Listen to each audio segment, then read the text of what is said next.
So, for example, I know Tyler, one of the things that he's talked about before is maybe like, some of the teachers like talking about sports with them. And it's been similar with me too. I'm a big hockey fan. So I've asked a lot of my Chinese, like Mandarin teachers to teach me more about like how I can talk about hockey using Mandarin. So then when I'm talking with my friends or something else, I can explain like how a game is going or sing things that are going on like that. So, hey, everybody, welcome to the Trailblazers podcast. Today on the show, we want to talk to you about why is it important to have a teacher when you're learning a second language? And as Tyler and I are working on content like this, we'd really appreciate it if you like and subscribe, defeat the algorithms here on YouTube, and it helps us, help support us and get us additional viewers. So we really appreciate that. So first of all, I want to talk a little bit about why when you're learning a language can it be kind of hard and how a teacher can help you with this. I think a lot of times, even just the first thing that I'll point out as good at having a teacher is if you're just learning a language by yourself, you're really only accountable to yourself and you have to work with your own discipline and your own accountability in order to learn the language. And then if you have a teacher, it kind of gives you that extra person to give you that accountability and that dependability, sort of like when you're getting started out at the gym. You want to have a workout partner. So if you both go to the gym at the same time every week, oh, you're going to be letting your gym partner down if you don't go. Kind of similar if you're learning a language with a teacher. If the teacher is there, they're going to keep you accountable and they're going to, be somebody you can depend on, who's going to be kind of a buddy or a mentor that will help you continue learning the language. So that's why I think it's really important to have a teacher right off the bat. And that's one of the first things I want to point out. Tyler, what's one of the important things that you found having a teacher can help you on when learning a language? Definitely. Yeah, I think it's extremely important. And just to continue with your personal trainer analogy, not only does it keep you accountable, but then that individual kind of learns what your weak spots are and helps you work on those after a while too. Something that you might not get with just a few sessions with a teacher. It takes kind of, for them listening to you talk for a while and kind of knowing where your weak spots are, they'll figure out what they have to really, because you find a lot of teachers when you're learning a language, a lot of them have different strategies. Some will, if as soon as you make a mistake, some will stop you and correct that right away. Others will let you talk for like 5 minutes and then just kind of hit on some highlights that they want you to correct after a while. The nice thing about having a teacher is that they'll really know where, we've talked about the 80-20 principle before on this podcast, what 20% of mistakes are you making that's going to give you like 80% improvement. So maybe it's your grammar, maybe it's your pronunciation, maybe you're missing some vocabulary. The teacher's going to learn this. And if they're a good one, they're going to hammer on it after a while and they're going to make you improve it. And you're going to really see some big leaps and bounds forward that you wouldn't otherwise get. So I think just the same thing with the personal trainer. They'll identify those weak spots and you can really work on them as well. So, I mean, I would say that's the first thing and probably the most beneficial thing you get out of having a teacher, especially one that you develop a relationship with over a long period of time in terms of learning your language. So I would say that's the number one benefit that I view it as.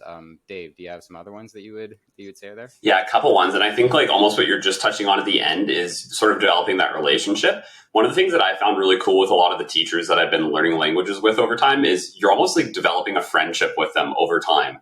And they kind of know where your interests are and what you're what you're curious on when you're learning a language. So for example, I know Tyler, one of the things that he's talked about before is maybe like, some of the teachers like talking about sports with them. And it's been similar with me too. I'm a big hockey fan. So I've asked a lot of my Chinese, like Mandarin teachers to teach me more about like how I can talk about hockey using Mandarin. So then when I'm talking with my friends or something else, I can explain like how a game is going or sing things that are going on like that. So I found that really cool. And I think too is after a while, if you just kind of identify like some teaching styles and that you really work with, some people aren't going to like that teacher mentality or some of the teachers' mentalities. That's like anytime you're making a mistake, just stop you and like fix that mistake, because sometimes it can be like a little bit too abrupt or harsh for some people. And some people kind of just like, if I'm speaking good enough and like, most native speakers can understand me, that's a good, outcome. So people kind of have these two sort of teaching styles, and there's many different teaching styles. So that's kind of the benefit of maybe trying a couple different types of classes or a couple different types of teachers. And I think those teachers are going to help you grow. And like Tyler pointed out too, is I think the teachers will also sort of pinpoint where your weaknesses are over time, and they'll usually kind of continue to give you help in those particular areas. Tyler, any other thoughts on kind of like where a teacher can help you, or any other cool experiences you've had that you think like having a teacher kind of pinpoint for you during the language learning journey has helped with? Yeah, I think just another thing that's very underrated when you're just starting out learning a new language is that You need a space that's really comfortable for you to make mistakes in, because it's hard to go out in public and just kind of like speak and kind of, you know, get the courage to talk in that second language. And the same thing is true almost when I find, like, if you're going through iTalki or some other language platform and you're trying, you know, getting sessions with different teachers and stuff like that. Anytime you start out with a new teacher, you can be a little nervous, right? Because it's like you feel like the first impression the teacher is judging you. It's like, what's your level, sort of thing. So it can make you kind of speak at a bit of a lower level. Like I know if I'm like a B2 C1, like at my highest in French, but I'm in like a situation where I'm talking to someone new and I'm nervous, maybe I'm speaking at like an A2 or a B1 level or something like that. But if you stick with that teacher for a long time, it creates a really comfortable space and you don't get nervous. And so it really lets you work on that upper threshold of where your language is, rather than just being nervous and being kind of at a lower level. So that comfort that you build with somebody over a long period of time is really, really essential for learning a new language as well. And then just kind of like you touched on, I found the best thing that's worked for me is almost like in the activities I do, or the conversation I have, is making the language almost secondary. So like, you know, I like speaking about hockey with my teachers or things I'm interested in. So if you find somebody that there's two ways you can look at it: the same interest as you, so you can talk about that, or somebody that knows about some other topic you're interested in and you want to learn about it. That's going to really increase the consistency for how long you can learn that language with that person. So, and that's a really good benefit as well. So yeah, guys, for sure, like, you know, if you find a teacher, the importance of having a teacher when you're learning a second language is critical. And hopefully you find someone where all the tips we talked about today align a little bit and you can get some great benefits out of it.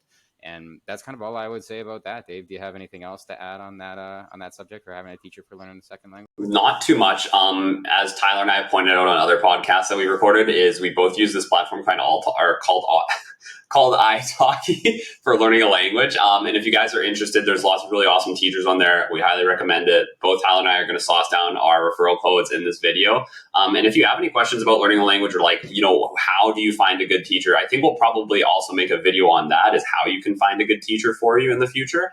You know, feel free to drop some comments in. We're happy to give you some of our tips and feedback. And yeah, I hope you guys are doing great on your language learning journeys or whatever you're curious about. And we will catch you guys next time. See you next time, guys.